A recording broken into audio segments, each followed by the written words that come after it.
सुप्रभात बच्चों। तो बच्चों अभी तक हमने पढ़ा क्या? हमने 3 लेक्चर्स कंप्लीट कर चुके हैं किसके? सेल के। तो उनमें हमने क्या पढ़ा?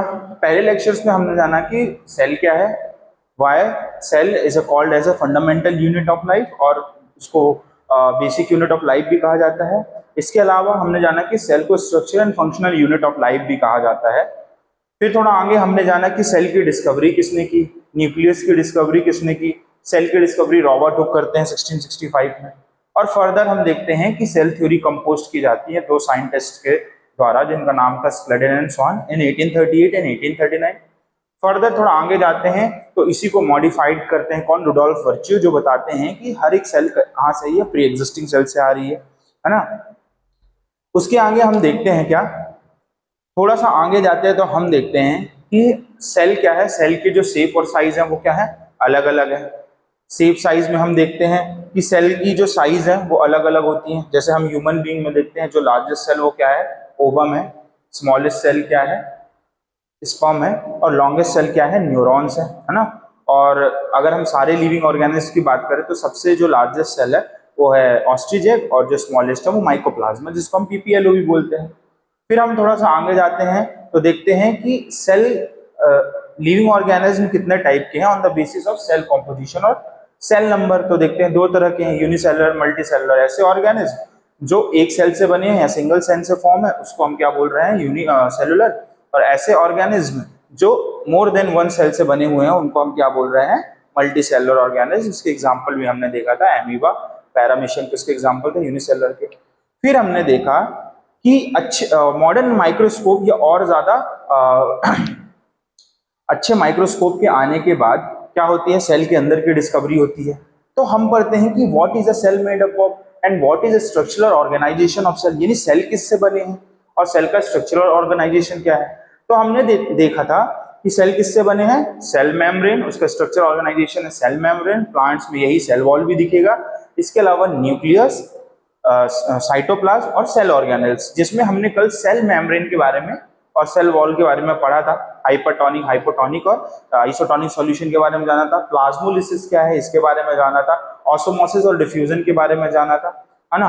तो इन चीजों को हमने क्लियर कर लिया था। और फिर हमने सेल वॉल देखा था कि सेल वॉल क्या है और कहाँ कहाँ पर प्रेजेंट होती है। क्लियर है? बैक्टीरिया में ये पेप्टिडोग्लाइकन के फॉर्म में प्रेजेंट होती है और फंगस में ये काइटिन या चाइटिन के फॉर्म में प्रेजेंट होती है।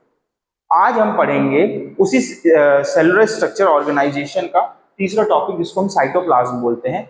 साइटोप्लाज्म क्या होता है, मैंने इसको पहले से लिख लिया ताकि हम टाइम को सेव करें। It is the thick jelly like structure. मैंने बताया था कि मान लो ये सेल है, ये क्या है, सेल है, और ये न्यूक्लियस है, ये न्यूक्लियस है। और इस न्यूक्लियस और सेल मेम्ब्रेन के बीच में जितना भी पार्ट है उसको हम क्या बोलेंगे, क्या बोलेंगे, जितना भी पार्ट है उसको हम बोलेंगे क्या, उसको हम बोलेंगे सेल साइटोप्लाज्म। क्या बोलेंगे, साइटोप्लाज्म, यानी कि एक प्लाज्मा है। साइटोप्लाज्म क्या है, एक लिक्विड लाइक सब्सटेंस होता है जो कि मीडियम प्रोवाइड कर रहा है किसको, जो भी सेल के अंदर एक्टिविटीज हो रही है उनको एक मीडियम प्रोवाइड कर रहा है। जैसे कि हम कहते हैं कि एक रूम में कुछ भी नहीं है तो उस रूम में क्या होगा, एयर तो होगी। क्लियर है? सेम यहां पर भी है। It is a thick jelly-like substances filling in the interior of cell enclosed by the cell membrane. किसके अंदर है, enclosed by cell membrane, और सेल के अंदर है। क्लियर है? It is act as a suspension medium for organelles. Suspension medium की तरह काम कर रहा है किसके लिए, सेल ऑर्गेनल्स के लिए। Like mitochondria, ribosomes. Mitochondria, ribosome कहाँ प्रेजेंट होंगे, साइटोप्लाज्म में ही प्रेजेंट होंगे। एंड ये कंपोज मोस्टली ऑफ वाटर। ये साइटोप्लाज्म किससे बना है, वाटर, सॉल्ट्स और प्रोटीन से बना है। किससे बना है, वाटर प्लस सॉल्ट और प्रोटीन प्लस प्रोटीन, इन तीन चीजों से मिलकर के बना है। ये मोस्टली कंपोज है। और it is the site for the most cellular metabolism reaction. सारी मेटाबॉलिज्म रिएक्शन के लिए यही साइट है।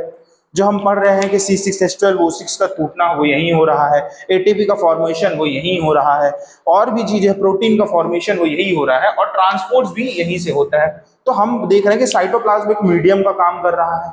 इसके लिए सेलुलर एक्टिविटीज, जितनी भी सेलुलर एक्टिविटीज है वो कहां पर होती हैं, साइटोप्लाज्म में होती है। ठीक है? फिर हम पढ़ते हैं न्यूक्लियस के बारे में। किसके बारे में, न्यूक्लियस के बारे में। न्यूक्लियस को हम क्या बोलते हैं, न्यूक्लियस को हम बोलते हैं कंट्रोलिंग सेंटर ऑफ सेल। समझो ये क्या है, ये सेल है, सेल के अंदर ये क्या है, न्यूक्लियस है,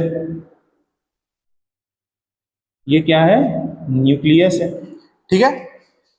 अच्छा, ये डबल मेम्ब्रेन न्यूक्लियर एनवलप होता है, ये क्या होता है, डबल न्यूक्लियर मतलब डबल मेम्ब्रेन होते हैं। जैसे सेल वो क्या है, साइटोप्लाज्म, सॉरी सेल मेम्ब्रेन क्या है, सिंगल मेम्ब्रेन है ना, एक ही मेम्ब्रेन है, बट ये कैसी है, डबल मेम्ब्रेन है, इसमें दो मेम्ब्रेन होती है ना। और इसमें पोर्स होते हैं, क्या होते हैं, पोर्स होते हैं, ऐसे ऐसे पोर्स होते हैं। इन पोर्स का काम क्या होता है, इन पोर्स का काम होता है, nuclear membrane pores allow the transfer of materials from inside the nucleus to the outside, मतलब जो ट्रांसफर ऑफ मटेरियल्स का काम कर रहा है, जो मतलब सब्सटेंस अंदर आ रहा है न्यूक्लियस के और बाहर जा रहा है, वो किसके थ्रू हो रहा है, इन्हीं पोर्स के थ्रू हो रहा है। साइटोप्लाज्म से कुछ भी चीज एंट्री ले रहा है या एग्जिट का काम ले रहा है, वो इन्हीं पोर्स से होता है, क्लियर है। इसके अलावा इसके अंदर एक न्यूक्लियोलस भी प्रेजेंट होता है, क्या प्रेजेंट होता है, न्यूक्लियोलस। अच्छा, इन दोनों को क्या बोलते हैं, इन दोनों को बोलते हैं न्यूक्लियर एनवलप, क्या बोलते हैं, न्यूक्लियर एनवलप बोलते हैं, एनवलप। जैसे हम शादी जब शादी जाते हैं तो हम देते हैं क्या, कुछ गिफ्ट देते हैं पैसे को, तो उसको हम एनवलप में डाल के देते हैं, तो एनवलप डबल मेम्ब्रेन लेयर होती है ना, तो इसलिए इसको भी न्यूक्लियर एनवलप बोल रहे हैं, क्योंकि डबल मेम्ब्रेन है, क्लियर है।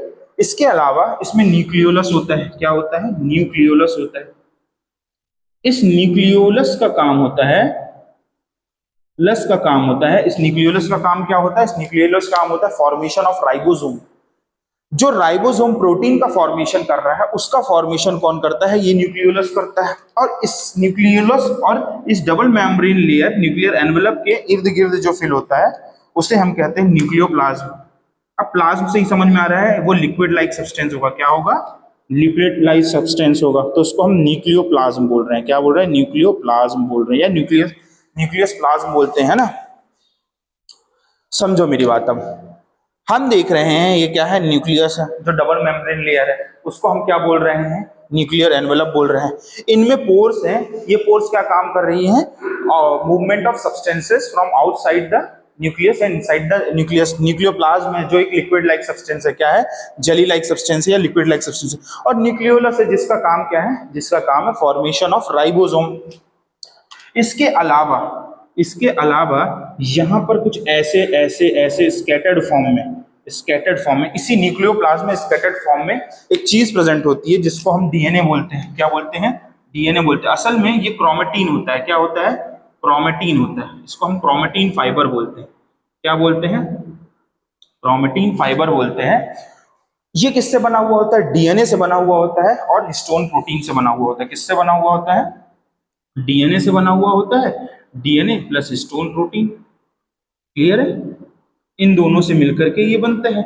अच्छा, डीएनए का फुल फॉर्म क्या है, मैंने बताया था शुरुआत लेक्चर में ही कि डीएनए का जो फुल फॉर्म होता है, उसको हम बोलते हैं deoxy ribose nucleic acid, clear है। इसका काम क्या है, ये डीएनए हमारे पेरेंट्स से हमको इनहेरिट होके आते हैं, और इनका काम होता है कैरेक्टर्स को इनहेरिट करना, क्या करना, जो हमारे पेरेंट्स के अंदर कैरेक्टरिस्टिक्स हैं। जैसे हमारे मम्मी के बाल सुनहरे हैं कलर के हैं, तो हमारे भी गोल्डन कलर के होंगे। हमारे पिता की आंख हमारे मतलब हमारी आंख हमारे पिता की जैसे होगी, तो वो किसकी वजह से होता है, ये उसी की वजह से होता है। कैरेक्टर को लेके आती है, किसमें, अपने ऑफस्प्रिंग्स में, अपने बच्चों में, क्लियर है। अच्छा, यही क्रोमेटिन फाइबर, क्रोमेटिन फाइबर क्या होता है, क्रोमेटिन फाइबर होता है, it is a thread like structure present in side the nucleoplasm. कहां पर प्रेजेंट होता है, न्यूक्लियोप्लाज्म या इनसाइड द न्यूक्लियस, है ना। और यही न्यूक्लियस, तो हम क्या देख रहे थे, क्रोमेटिन फाइबर। तो क्रोमेटिन फाइबर क्या है, एक थ्रेड लाइक स्ट्रक्चर है, जो कहां पर अपीयर होता है आपको, न्यूक्लियस के अंदर। और ये किससे बना होता है, डीएनए और हिस्टोन प्रोटीन से। देखो क्या होता है, ये डबल मेम्ब्रेन न्यूक्लियर एनवलप है, ठीक है ना। और ये क्या है, न्यूक्लियोलस, ये, और यहाँ पर ये थ्रेड लाइक स्ट्रक्चर इस टाइप से क्या होता है, इसको हम बोलते हैं क्रोमेटिन फाइबर, क्या बोलते हैं, क्रोमेटिन फाइबर। बट जब यही सेल्स किसमें जाती हैं, सेल डिवीजन में जाती हैं, कहाँ जाती हैं, सेल डिवीजन में, तब उस टाइम पर ये क्रोमेटिन फाइबर जो है वो क्या होती हैं, ये chromatin fibre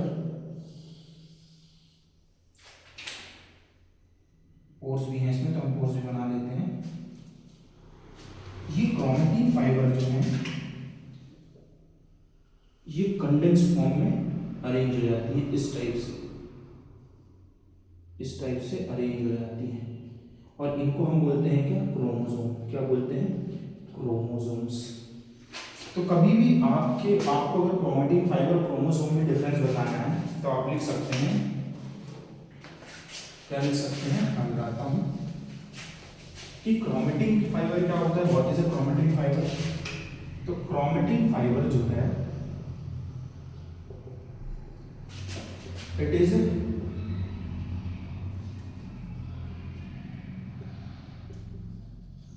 thread like structure, एक थ्रेड लाइक स्ट्रक्चर होता है जो कि डिस्पर्स होता है, disperse throughout the nucleus. It is a thread like structure, या form of DNA, it is a DNA, form of DNA, एक तरह का फॉर्म ऑफ डीएनए होता है। एंड और जो है ये एक थ्रेड लाइक स्ट्रक्चर होता है। एक मिनट, इसको ऐसे मत लिखिए, एक नई डेफिनेशन लिखते हैं अपन को। It is a DNA, it is अ, एक मिनट ऐसे लिखिए इसको, scattered form of DNA dispersed through nucleus। ये क्या होता है, डीएनए का स्कैटर्ड फॉर्म होता है जो कहाँ पर डिस्पर्स होता है, न्यूक्लियस में। क्लियर। और क्रोमोसोम्स क्या होते हैं, क्रोमोसोम्स जो होते हैं ये क्या होते हैं, condensed form of DNA, condensed form of DNA होते हैं, फॉर्म ऑफ डीएनए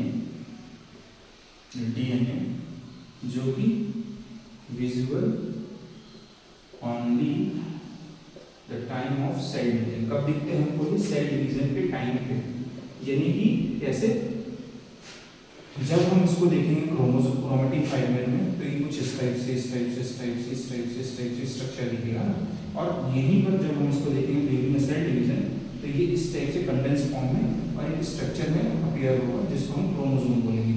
है दोनों सेम ही चीज, बट ड्यूरिंग सेल डिवीजन ये क्या होता है, एक कंडेंस फॉर्म में लग जाता है, इसलिए इसको हम क्रोमोसोम्स बोलते हैं। अच्छा, ह्यूमंस में जो नंबर ऑफ क्रोमोसोम्स है वो कितना होता है, 23 पेयर्स होते हैं, है ना, और 46 नंबर्स में होते हैं। ठीक है, क्लियर हुआ।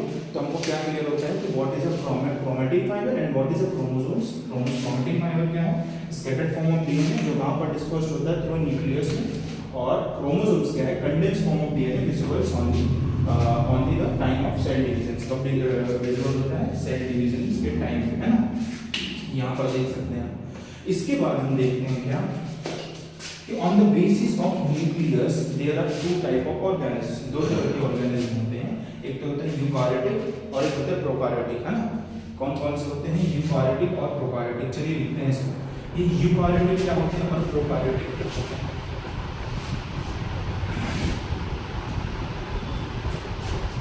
अभी तक हम देख रहे थे, जब हम पढ़ रहे थे यूनिसेलुलर मल्टीसेलुलर क्या है, तो सेल के कंपोजिशन के बेस पे, सेल नंबर के आधार पर दो ऑर्गेनिज्म, बट अब न्यूक्लियस के आधार पर हम देखते हैं, एक तो होता है प्रोकारियोटिक,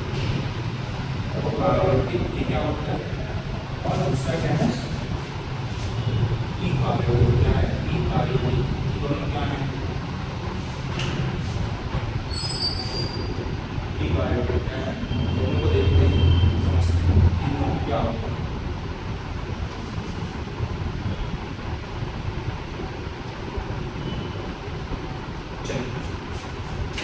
न्यूक्लियस समझ में है, न्यूक्लियस क्या है, पैगोनिक सेंटर ऑफ ब्रेन है, क्लियर है, डबल मेम्ब्रेन न्यूक्लियस एनवेलप, जिसको न्यूक्लियर एनवेलप बोल रहे हैं, इस पर डीएनए होता है ना, जो कि जब वो थ्रेड लाइक स्ट्रक्चर और किस तरह पेयर्स होगा, जब वो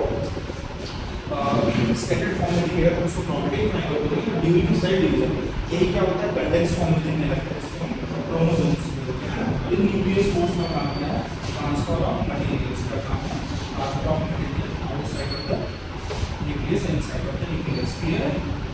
चलिए अब हम पढ़ेंगे कि न्यूक्लियस के बेस पर क्या, न्यूक्लियस के बेस पर दो तरह के ऑर्गेनिज्म हैं, जिसको यूकारियोटिक बोलते हैं और प्रोकारियोटिक बोलते हैं। देखो क्या होता है, समझो पहले। सपोज करो प्रोकार्योटिक सेल कैसी होगी, प्रोकार्योटिक सेल और यूकार्योटिक सेल्स कैसी होगी। प्रोकार्योटिक सेल्स एक जगह होती है, वहाँ पर बैक्टीरिया, और यूकार्योटिक कहाँ होती है, सारे लिविंग ऑर्गेनिज्म मल्टीसेलुलर होती है। इसमें क्या होता है, जैसे सेल वॉल भी होगी, हमने पढ़ा था इसमें सेल वॉल भी होगी, सेल वॉल भी देखा। इसके बाद हम देखते हैं इसमें क्या होगा, इसमें जो न्यूक्लियस होता है उसमें न्यूक्लियस मेम्ब्रेन नहीं है, वो न्यूक्लियोइड रीजन के फॉर्म में पड़ा होगा। किस फॉर्म में पड़ा होगा, न्यूक्लियोइड रीजन, यानी कि ऐसा रीजन जहाँ पर कोई न्यूक्लियस मेम्ब्रेन नहीं है, क्या नहीं है, न्यूक्लियस मेम्ब्रेन नहीं है, बट यहाँ वेल डेवलप्ड न्यूक्लियस मेम्ब्रेन होगा। क्या होगा, वेल डेवलप्ड न्यूक्लियस मेम्ब्रेन, मतलब वो डबल मेम्ब्रेन न्यूक्लियस लेयर होगा, न्यूक्लियस एनवेलप होगा, जेनेटिक मटेरियल होगा कि कहाँ पर होगा, न्यूक्लियस के अंदर होगा, बट इसमें से क्या होगा, जेनेटिक मटेरियल होगा, इसको न्यूक्लियोइड सीजन बोलते हैं ना। इसके अलावा इनमें क्या होगा, सेल ऑर्गेनेल जो होंगे वो एब्सेंट होंगे, क्या होंगे, सेल ऑर्गेनेल जो होंगे एब्सेंट होंगे, सेल ऑर्गेनेल जो एब्सेंट होंगे, बट इनमें सारे सेल ऑर्गेनेल्स होंगे, all cell organelles present, cell organelle जैसे माइटोकॉन्ड्रिया है ना।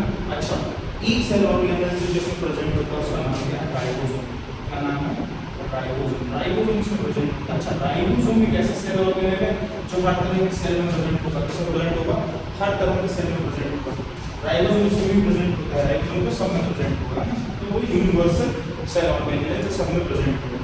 इसके अलावा इनके पास क्या होता है, फ्लैजेला होता है, क्या होता है, फ्लैजेला, इसको बोलते हैं फ्लैजेला।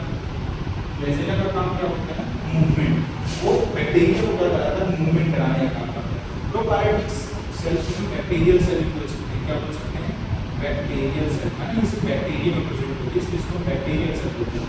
ये कैसी होती है, यूनिसेलुलर होती है, इसमें क्या वेल डेवलप्ड न्यूक्लियर सिस्टम नहीं होता है, ठीक है ना। इसके अलावा अच्छा, परमेबल मेम्ब्रेन होगी, या यहाँ पर प्लाज्मा मेम्ब्रेन होगी, सेल वॉल होगा, क्या होगा, सेल वॉल होगा, ये सब चीजें होंगी, ठीक है ना। इसमें सेल वॉल प्रेजेंट होगा, इसमें सेल वॉल एब्सेंट होगा। सेल मेम्ब्रेन इसमें भी हो सकती है, और सेल वॉल इसमें भी हो सकती है, प्लांट सेल भी हो सकती है, एनिमल सेल भी हो सकती है, क्लियर। एनिमल सेल में जो सेल वॉल है वो एब्सेंट होगी। इसके अलावा इसमें साइटोप्लाज्म होगा, क्या होगा, साइटोप्लाज्म भी होगा। अच्छा, साइटोप्लाज्म यहाँ भी प्रेजेंट होगा, साइटोप्लाज्म यहाँ भी प्रेजेंट होगा, साइटोप्लाज्म प्रेजेंट होगा यहाँ पर, क्लियर है। तो इनके बीच में डिफरेंस क्या देखा हमने कि इसमें वेल डेवलप्ड न्यूक्लियस नहीं है, या फिर इसमें न्यूक्लियर मेम्ब्रेन एब्सेंट है, nuclear not a true nucleus present लिख सकते हैं, नॉट ट्रू न्यूक्लियस प्रेजेंट्स, या लिख सकते हैं कि only nucleoid regions appear, region present, ठीक है ना। बट यहाँ पर क्या होता है, यहाँ पर वेल डेवलप्ड न्यूक्लियर रीजन दिखेगा हमको, क्या दिखेगा, वेल डेवलप्ड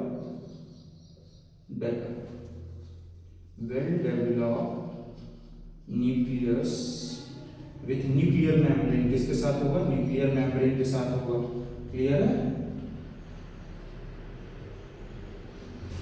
ना। अच्छा, इसमें सिंगल क्रोमोसोम प्रेजेंट होता है, सिंगल क्रोमोसोम,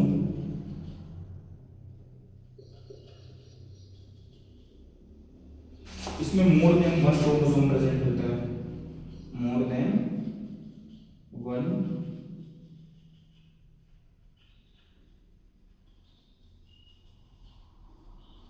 इसके अलावा इसमें मेम्ब्रेन बाउंड सेल स्ट्रक्चर नहीं होता है, या सेल ऑर्गेनल्स नहीं होते, membrane bound cell organelles absent, ये ऊपर हम लिख चुके हैं, फिर भी लिख दे रहे हैं, सेल ऑर्गेनल्स एब्सेंट। और इसमें क्या होते हैं, इसमें हम लिखते हैं कि प्रेजेंट होते हैं, क्या होते हैं, प्रेजेंट होते हैं। तो यूकार्योटिक और यूकार्योटिक जो प्रोकार्योटिक सेल्स होते हैं, प्रोकार्योटिक ऑर्गेनिज्म जो होते हैं वो क्या होते हैं, it is small in size, ये सेल कैसी होती है, it is small in size, कैसी होती है, स्मॉल इन साइज। इनका साइज जो होता है वो 1 मिलीमीटर से लेकर के 10 मिलीमीटर तक होता है ना। 1 मिलीमीटर कितना होता है, 1 millimetre is equal to 10 to the power -6 metre होता है, इसको लिख लेना, ठीक है ना। और इसमें कितना होता है, it is larger than prokaryotic cell. Prokaryotic cell से ये लार्जर होते हैं, ठीक है ना। कितना होता है इनका साइज? 5 मिलीमीटर से लेकर के 100 मिलीमीटर तक, ठीक है ना। तो इससे तो बड़े ही हैं, इसके अपेक्षा में बड़े हैं। तो क्या देखा हमने, और इसमें सारे सेल ऑर्गेनल जो होंगे प्रेजेंट होंगे, जैसे गोल्गी अपैरेटस, है ना, इसके अलावा लाइसोसोम्स, तो सारी चीजें यहाँ पर प्रेजेंट होंगी। और क्या है, और गोल्गी अपैरेटस, सही, और एंडोप्लाज्मिक रेटिकुलम, ये सारी चीजें यहाँ पर प्रेजेंट होगी। तो क्या डिफरेंस दिखता है? On the basis of nucleus there are two types of cells, prokaryotic and eukaryotic. Prokaryotic में हम क्या देख रहे हैं, प्रोकार्योटिक में देखते हैं कि यहाँ पर सेल ऑर्गेनल नहीं होंगे, यहाँ पर सेल ऑर्गेनल होंगे। सेल ऑर्गेनल के नाम पर सिर्फ राइबोसोम होगा, ठीक है ना। इसके अलावा इन पे न्यूक्लियाइड रीजन होगा, मतलब वेल डेवलप्ड न्यूक्लियस नहीं होगा, इसमें वेल डेवलप्ड न्यूक्लियस होगा विद न्यूक्लियस मेम्ब्रेन। इसके अलावा इसमें membrane bound cell organelle absent होंगे, वही मतलब जितने भी सेल ऑर्गेनल वो एब्सेंट होंगे। ये स्मॉल होगा एज कंपेयर टू यूकार्योटिक। कितना होगा? 1 nanometre to 1 micrometre to 10 micrometre. यहीं पर जो प्रोकार्योटिक होंगे वो कितने होंगे? 5 माइक्रोमीटर टू 100 माइक्रोमीटर। क्लियर है? जिसमें 1 माइक्रोमीटर की वैल्यू कितनी है? 10 टू द पावर -6। इतना क्लियर होता है। आज हमने क्या क्या देखा? हमने देखा न्यूक्लियस क्या है, साइटोप्लाज्म क्या है। न्यूक्लियस में हमने देखा क्या होते हैं, डबल मेम्ब्रेन लेयर्स होती है, उसको हम न्यूक्लियर एनवलप बोलते हैं। उसके अंदर न्यूक्लियस न्यूक्लियोप्लाज्म होता है, जहाँ पर क्या प्रेजेंट होते हैं, डीएनए के फॉर्म में क्रोमेटिन फाइबर प्रेजेंट होते हैं, ठीक है ना। यही क्रोमेटिन फाइबर जब सेल डिवीजन के टाइम पे जाते हैं तो एक कंडेंस फॉर्म में अपीयर होते हैं, जिसको हम क्रोमोसोम बोलते हैं। इसके बाद हमने देखा कि on the basis of nucleus there are two types of cell, prokaryotic cell और यूकार्योटिक सेल। तो प्रोकार्योटिक सेल को हम बैक्टीरियल सेल भी बोलते हैं, वो किसी इस तरह से होती हैं। उसके बाद हमने उनके बीच में डिफरेंस देखा। तो आज के लिए बस इतना ही, मिलते हैं अगली वीडियो में। अगर आपको मेरी वीडियो पसंद आती है तो मेरे चैनल को सब्सक्राइब करिए और मेरी वीडियो को लाइक करिए। धन्यवाद।